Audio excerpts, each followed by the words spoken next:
अभी तक अपनी इनकम टैक्स रिटर्न फाइल नहीं की है for the financial year 2021, financial year 21-22, financial year 22-23, या फिर रिटर्न तो फाइल कर दी है लेकिन उस रिटर्न के अंदर कुछ मिस्टेक्स है या फिर कोई इंफॉर्मेशन जो कि रेलिवेंट थी लेकिन आपने डिस्क्लोज नहीं की और अब आप जो है उसको डिस्क्लोज करना चाहते हैं। तो डिटेल में हम डिस्कशन करेंगे कि क्या आप जो है वो रिटर्न फाइल कर सकते हैं या नहीं, जो अभी तक आपने फाइल नहीं की। क्या वो मिस्टेक्स जो आपने कर दी है उनको सही कर सकते हैं या नहीं, या फिर वो इंफॉर्मेशन जो आपने डिस्क्लोज नहीं की क्या अब वो आप डिस्क्लोज जो है कर पाएंगे या नहीं।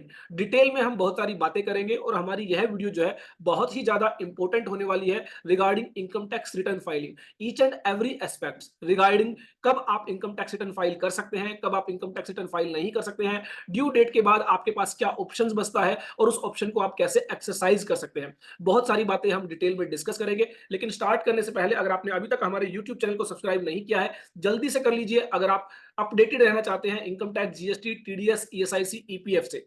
अब हम बात करते हैं कि इनकम टैक्स के अंदर बेसिकली जो कॉन्सेप्ट है वो है असेसमेंट ईयर का और प्रीवियस ईयर का। Previous year means financial year. तो यहां पर जिस भी फाइनेंशियल ईयर में आप इनकम अर्न करते हैं उस इनकम के रिगार्डिंग आपको इनकम टैक्स रिटर्न फाइल करनी होती है। और यह जो इनकम टैक्स रिटर्न है आप नेक्स्ट ईयर के अंदर जो है फाइल करते हैं, जिसको कहा गया है असेसमेंट ईयर। तो अगर मान लीजिए आप 1 अप्रैल 22 से लेकर 31 मार्च 23 तक जितनी भी इनकम अर्न करते हैं उसकी आप इनकम टैक्स रिटर्न फाइल करना चाहते हैं, तो ऐसे में आपको जो है असेसमेंट ईयर 2023-24 के अंदर अपनी आईटीआर फाइल करनी होगी फॉर द फाइनेंशियल ईयर 2022-23। अब ऐसे में एक टाइम लिमिट दी गई है जब तक आप अपनी इनकम टैक्स रिटर्न फाइल कर सकते हैं। अगर मैं बात करूं फाइनेंशियल ईयर 22-23 के लिए जो टाइम लिमिट है वो टाइम लिमिट है, अगर जनरल केसेस है, नॉर्मल केसेस है, तो 31 जुलाई 23 तक आपको अपनी इनकम टैक्स रिटर्न फाइल करनी है। और अगर ऑडिटेबल केसेस है जहां पर आपको जो है इनकम टैक्स लॉ के तहत ऑडिट कराने की रिक्वायरमेंट है या फिर किसी एनी अदर लॉ के तहत ऑडिट कराने की रिक्वायरमेंट है, तो ऐसे में आप 31 अक्टूबर तक जो है अपनी रिटर्न फाइल कर सकते हैं। उसके बाद कुछ स्पेसिफिक केसेस है जहां पर इंटरनेशनल ट्रांजैक्शंस के केसेस में सेक्शन 92 ई के तहत जो है बेसिकली रिपोर्ट फर्निश की जाती है। वहां पर कहा गया आप जो है 30 नवंबर तक अपनी इनकम टैक्स रिटर्न फाइल कर सकते हैं। तो ये बेसिकली जो है 3 ड्यू डेट्स बताई गई है जब तक आपको अपनी आईटीआर फाइल करनी होती है। जनरल केसेस है, नॉर्मल केसेस है, फॉर एग्जांपल सैलरीड पर्सन है या फिर कोई कैपिटल गेन अराइज हुआ है या फिर अदर सोर्सेज हेड में इनकम है, तो यहां पर आपको 31 जुलाई तक जो है अपनी रिटर्न फाइल करनी है। लेकिन अगर आप एक बिजनेसमैन है और आपको अपने बुक्स ऑफ अकाउंट्स ऑडिट कराने की रिक्वायरमेंट है, तो ऐसे में आपको 31 अक्टूबर तक रिटर्न फाइल करनी है। और अगर आप इंटरनेशनल ट्रांजेक्शन में इन्वॉल्व है जहां पर सेक्शन 92 ई के तहत रिपोर्ट फर्निश करने की रिक्वायरमेंट है, तो आपको 30 नवंबर तक अपनी आईटीआर फाइल करनी होती है। अब अगर मान लीजिए इन तीनों में से ही कोई जो भी ड्यू डेट आपके केस में एप्लीकेबल है, आप अपनी आईटीआर टाइमली फाइल नहीं कर पाए, तो ऐसे में आपको जो है एक बिलेटेड रिटर्न का ऑप्शन दिया जाता है। बिलेटेड रिटर्न जो कि सेक्शन 139 सब सेक्शन 4 के तहत फाइल की जाती है। और ऐसे में ये जो बिलेटेड रिटर्न है इसके रिगार्डिंग कहा गया है आप 31 दिसंबर तक ये रिटर्न फाइल कर सकते हैं, दैट इज लेट रिटर्न। अगर आप किसी वजह से रिटर्न फाइल नहीं कर पाए और अब आप रिटर्न फाइल करना चाहते हैं, तो आपको जो लास्ट डेट दी गई वो दी गई 31 दिसंबर। तो जो असेसमेंट ईयर आपका है, लेट्स से 22-23 के लिए हमारा असेसमेंट ईयर है 23-24, तो उस असेसमेंट ईयर के अंदर जो 31 दिसंबर होगा वो आपकी जो है लास्ट डेट रहेगी for filing income tax return. अब यहां पर बात आई कि मान लेते हैं आपने टाइमली रिटर्न फाइल कर दी थी लेकिन उस रिटर्न के अंदर आपने कोई गलती कर दी या कोई इंफॉर्मेशन जो है आप फाइल करना भूल गए थे, तो अब क्या करें। तो इसके रिगार्डिंग जो है आप रिवाइज रिटर्न फाइल कर सकते हैं, जो कि सेक्शन 139 सब सेक्शन 5 के तहत आप फाइल कर सकते हैं। तो इसका मतलब ये हो गया कि यहाँ पर 3 ऑप्शन आपको दिए गए। जो ओरिजिनल रिटर्न आपको फाइल करनी है वो फाइल करनी है 31 जुलाई, 31 अक्टूबर, 30 नवंबर, जो भी आपके केस में एप्लीकेबल है।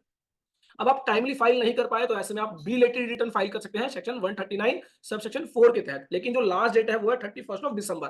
उसके बाद रिवाइज रिटर्न, अगर आप रिटर्न फाइल कर चुके हैं लेकिन उसके अंदर अगर कोई गलती हो गई है उसको आप ठीक करना चाहते हैं, तो आप सेक्शन 139 सब सेक्शन 5 के तहत रिवाइज रिटर्न फाइल कर सकते हैं। लेकिन अगेन इसकी भी जो टाइम लिमिट दी गई है वो है 31 दिसंबर, कि आप जो रिवाइज रिटर्न कर सकते हैं, जो अपनी गलतियां है उसको ठीक कर सकते हैं up to 31 December of the assessment year.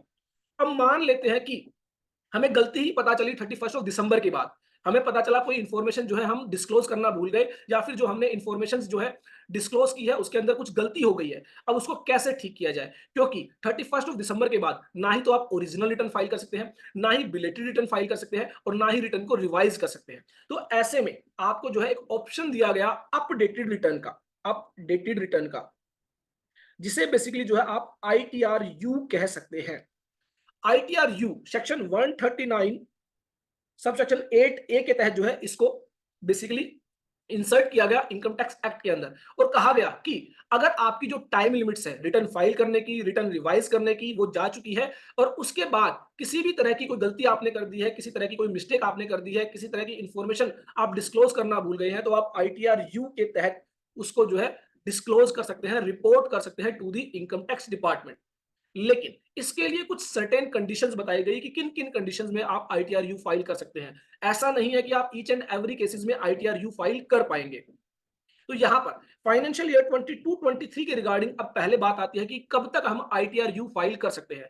तो इसके रिगार्डिंग आपको 24 महीने का समय दिया गया है, 24 मंथ्स का, और ये 24 मंथ्स भी कहां से काउंट किए जाएंगे? From the end of the assessment year.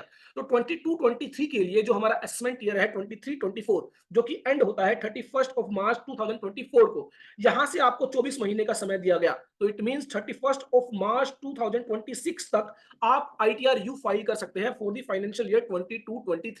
अब काफी सारे लोगों को लगेगा कि सर इसमें तो बहुत सारा टाइम हमें मिल गया है, हम आराम से ITRU फाइल कर लेंगे। लेकिन ऐसा नहीं है। ITRU के अंदर कुछ कंडीशन दी गई है, जैसा कि मैंने आपको बताया, जिसको हम डिटेल में डिस्कस भी करेंगे। और साथ ही जितना लेट आप ITRU फाइल करेंगे, जितना लेट आप अपनी मिस्टेक्स को ठीक करेंगे, जितना लेट आप अपनी इंफॉर्मेशन को डिस्क्लोज करेंगे, उतना एडिशनल टैक्स आपको पे करना पड़ेगा। जी हाँ, जितनी आपकी टैक्स लायबिलिटी बनती है, जो आप ITRU के तहत पे करना चाहते हैं, वो तो आप पे करेंगे ही, प्लस आपको एडिशनल टैक्स भी पे करना होगा। तो यहां पर हम अपडेटेड रिटर्न के रिगार्डिंग बहुत डिटेल में डिस्कशन करेंगे कि अपडेटेड रिटर्न जो सेक्शन 139 सब सेक्शन 8A के तहत जो है गवर्न की गई है, और जब आप अपनी ITR फाइल करेंगे तो वहां पर आप देखेंगे कि यहां पर एक जो है अपडेटेड रिटर्न का आपको ऑप्शन दिया जाता है। तो आप देख सकते हैं 23-24 असेसमेंट ईयर के लिए अब आपकी जो रिटर्न फाइल करने की डेट है वो जा चुकी है, लेकिन अब आप अपडेटेड रिटर्न फाइल करना चाहते हैं, तो ऐसे में 31 मार्च 26 तक आप जो है असेसमेंट ईयर 23-24 के regarding income tax return file कर सकते हैं। अब हम बात करते हैं कि क्या कंडीशंस दी गई। तो सबसे बड़ी कंडीशन जो यहाँ पर लगाई गई है कि आप ITRU फाइल कर सकते हैं, चाहे आपने ओरिजिनली रिटर्न फाइल की है या नहीं की है, इससे कोई फर्क नहीं पड़ता। इट मींस एक व्यक्ति जिसने रिटर्न ही फाइल नहीं की वो भी ITRU फाइल कर सकता है, और एक व्यक्ति जो ओरिजिनली रिटर्न तो फाइल कर चुका है लेकिन उसके अंदर गलती हो गई है, वो भी ITRU फाइल कर सकता है। लेकिन जो सबसे बड़ी यहाँ पर कंडीशन लगाई गई कि ITRU के तहत आप अपनी जो है टैक्स लायबिलिटी डिक्लेयर कर सकते हैं, लेकिन ITRU से आप कोई रिफंड क्लेम नहीं कर सकते। इसके रिगार्डिंग बेसिकली आपको सीधा सा ये समझना है कि गवर्नमेंट ITRU के जरिए आपसे टैक्स रिकवर करना चाहती है, किसी तरह का भी टैक्स आपको वापस नहीं करना चाहती। फॉर एग्जांपल, आपने originally income tax return file नहीं की, आपके केस में TDS डिडक्ट हुआ था, और अब आप उसको जो है रिफंड क्लेम करना चाहते हैं ITRU के थ्रू थ्रू तो आप ऐसा नहीं कर सकते।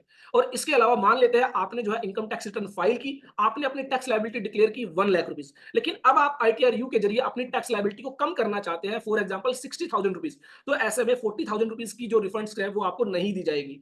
ITRU के रिगार्डिंग साफ साफ कहा गया है कि अगर आपकी कोई इनकम है, कोई टैक्स लायबिलिटी है, तो आप डिक्लेयर कर दीजिए और ITRU फाइल कर लीजिए, लेकिन किसी तरह का कोई भी रिफंड, किसी तरह की रिडक्शन इन टैक्स लायबिलिटी, किसी तरह की इंक्रीज इन लॉस, आपने जो है रिटर्न फाइल की, उसके अंदर आपने 10 लाख रुपीज का लॉस डिक्लेयर किया, लेकिन अब आप ITRU फाइल करके उस लॉस को 15 लाख रुपीज का डिक्लेयर करना चाहते हैं, तो वो भी आप नहीं कर सकते। तो यहां पर आपको ध्यान रखना है कि you may furnish N updated return of his income or the income of any other person in respect which is he is accessible। तो आप अपनी इनकम डिक्लेयर कर सकते हैं, या फिर आप जिसके बिहाफ पर एसेसेबल है, फॉर एग्जांपल आपके माइनर चाइल्ड्स है, उनकी जो इनकम है वो आपकी इनकम में क्लब की जानी है, वो इनकम आप डिक्लेयर करना चाहते हैं, तो वो आप अपडेटेड रिटर्न के जरिए जो है डिस्क्लोज कर सकते हैं for the previous year relevant to previous assessment year in the prescribed form. तो प्रिस्क्राइब्ड फॉर्म जो है ITRU बताया गया है, ITRU के जरिए जो है आप अपनी टैक्स लायबिलिटी जो है वो डिक्लेयर कर सकते हैं। कितना समय दिया गया?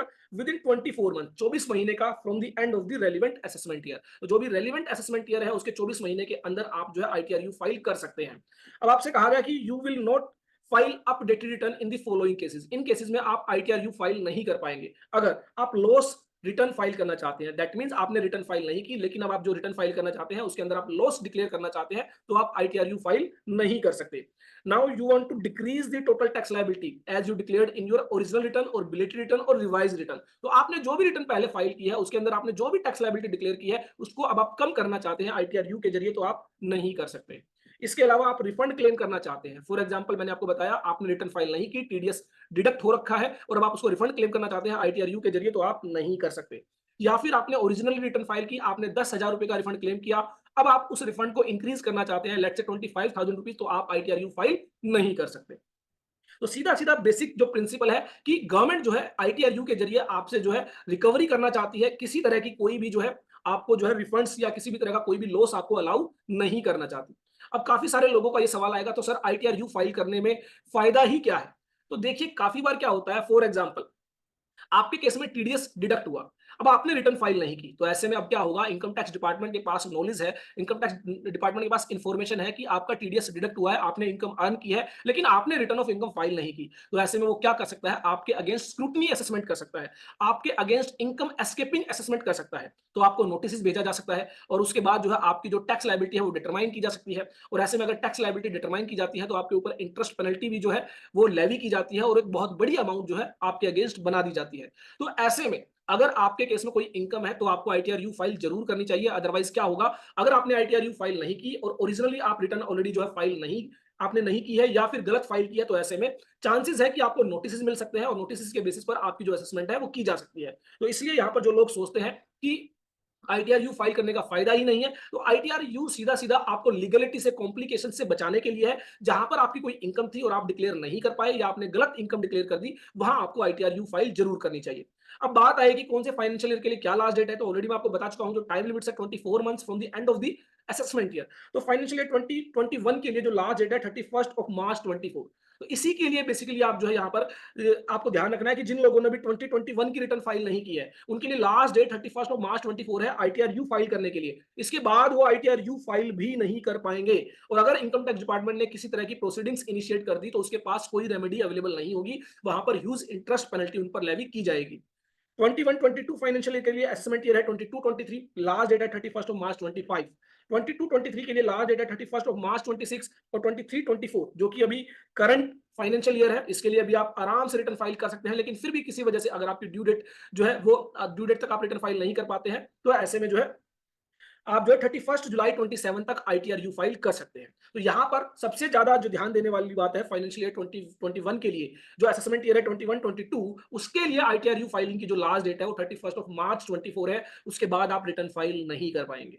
तो ये आपको ध्यान रखना है, अगर किसी तरह की कोई भी इनकम जो आपने डिक्लेयर नहीं की है या गलत डिक्लेयर की है उसको आप आईटीआरयू के थ्रू डिक्लेयर कर दीजिए, अदरवाइज जो है आपके अगेंस्ट प्रोसीडिंग इनिशिएट की जा सकती है और किसी तरह का लॉस, किसी तरह का रिफंड जो है, किसी तरह की decrease reduction in tax liability जो है वो आपको अलाउ नहीं की जाएगी। अब बात आई कि कितना एडिशनल टैक्स पे करना है, तो अगर आपने within 12 months from the end of the relevant assessment year ITR U file कर दी है, तो ऐसे में 25% ऑफ द एडिशनल टैक्स वो आपको पे करना होगा। इट मींस जो आपका रेलेवेंट असेसमेंट ईयर है, फॉर एग्जांपल जो है हम मान लेते हैं 22-23 फाइनेंशियल ईयर के लिए हमारा जो 23-24 जो है वो असेसमेंट ईयर है, यहाँ पर 31 मार्च 24 को हमारा जो है असेसमेंट ईयर एंड होता है, तो उसके विद इन 12 मंथ्स अगर हमने 31 मार्च 2025 तक अपनी आईटीआरयू फाइल कर दी, तो जितनी भी हमारी टैक्स लायबिलिटी बनेगी आईटीआरयू के जरिए, फॉर एग्जांपल हम मान लेते हैं 1 लाख रुपए, तो ऐसे में उसका 25% 20,000 जो रुपीज है वो हमें एडिशनल टैक्स पे करना होगा, साथ में इंटरेस्ट भी पे करना होगा और जो आईटीआर फाइलिंग की लेट फीस है वो भी पे करनी होगी। और अगर हमने 31 मार्च 26 तक आईटीआरयू फाइल की है, तो ऐसे में 50% of the additional tax liability आपको जो है वो टैक्स पे करना होगा एडिशनली। तो अगर मान लीजिए 1 लाख रुपीज की आपकी टैक्स लायबिलिटी है तो प्लस 50,000 रुपीज 1,50,000 रुपए तो आपको टैक्स ही पे करना होगा, साथ में इंटरेस्ट और late fees for filing late return वो भी आपको पे करनी होगी। और यहाँ पर ये जो टैक्स है इसको जो है आप 140B के तहत जो है डिपॉजिट करेंगे, और मान लीजिए आपने सेक्शन 140A के तहत कोई टैक्स डिपॉजिट कर रखा है तो उसका कोई क्रेडिट आपको अलाउ नहीं किया जाएगा, तो ये भी आपको ध्यान रखना है। उसके बाद मैं आपको ऑलरेडी बता चुका हूं बेनिफिट ऑफ आईटीआरयू, तो किसी भी तरह की स्क्रूटनी असेसमेंट से, किसी भी तरह की बेस्ट जजमेंट असेसमेंट से, किसी भी तरह की इनकम एस्केपिंग असेसमेंट से बचने के लिए आपको जो है अपनी इनकम डिस्क्लोज कर देनी चाहिए, डिक्लेयर कर देनी चाहिए आईटीआरयू के जरिए। अगर आप किसी भी तरह का रिफंड क्लेम करना चाहते हैं तो वो आपको अलाउ नहीं किया जाएगा। अगर आपकी इनकम 5 लाख रुपए से कम है, ऐसे में आपकी कोई टैक्स लायबिलिटी नहीं बनती है, तो क्या आप आईटीआरयू फाइल कर सकते हैं? The answer is yes. लेकिन यहां पर आपको जो है लेट फाइलिंग रिटर्न की जो लेट फीस है वो आपको पे करनी होगी, उसका चालान आपको डिपॉजिट करना होगा और उसके बाद ही आप आईटीआर-यू फाइल कर पाएंगे। एक सवाल आता है क्या आईटीआर-यू के जरिए हम आईटीआर फॉर्म चेंज कर सकते हैं? फॉर एग्जांपल मैंने ओरिजिनली रिटर्न फाइल की आईटीआर-1, लेकिन अब जो है मैं अपनी रिटर्न को जो है अपडेट करना चाहता हूं आईटीआर-यू के जरिए, तो क्या मैं आईटीआर-2 फाइल कर सकता हूं? अगर आपके केस में आईटीआर-2 एप्लीकेबल होता है तो आप आईटीआर-2 फाइल कर सकते हैं। तो आईटीआर-यू के जरिए आप जो है आईटीआर फॉर्म चेंज कर सकते हैं। तो ये तो थी बातें बहुत सारी आईटीआर-यू के रिगार्डिंग। जल्द ही एक नए सेशन के अंदर हम बात करेंगे किस तरह आपको प्रैक्टिकली आईटीआर-यू फाइल करनी है। तो आई होप मेरी ये वीडियो आपके लिए यूजफुल होगी, और ढेर सारी ऐसी वीडियोस के लिए देखते रहिए, लाइक करते रहिए हमारे YouTube channel all about taxes को। फिर मिलेंगे एक नई वीडियो के साथ, तब तक आप डाउनलोड कर लीजिए हमारी app all about taxes. Description में लिंक दिया गया है जहां पर बहुत अच्छे कोर्सेज आपको मिल जाते हैं। अगर आप सीखना चाहते हैं income tax return filing, TDS return filing, GST return filing, तो ऐसे में बहुत सारी डेमो वीडियोस आपको दी गई है जिनके जरिए आप जो है क्वालिटी ऑफ द कोर्स जो है पता लगा सकते हैं। तो चलिए फिर मिलेंगे एक नई वीडियो के साथ, देखते रहिए, लाइक करते रहिए हमारे YouTube channel all about taxes को।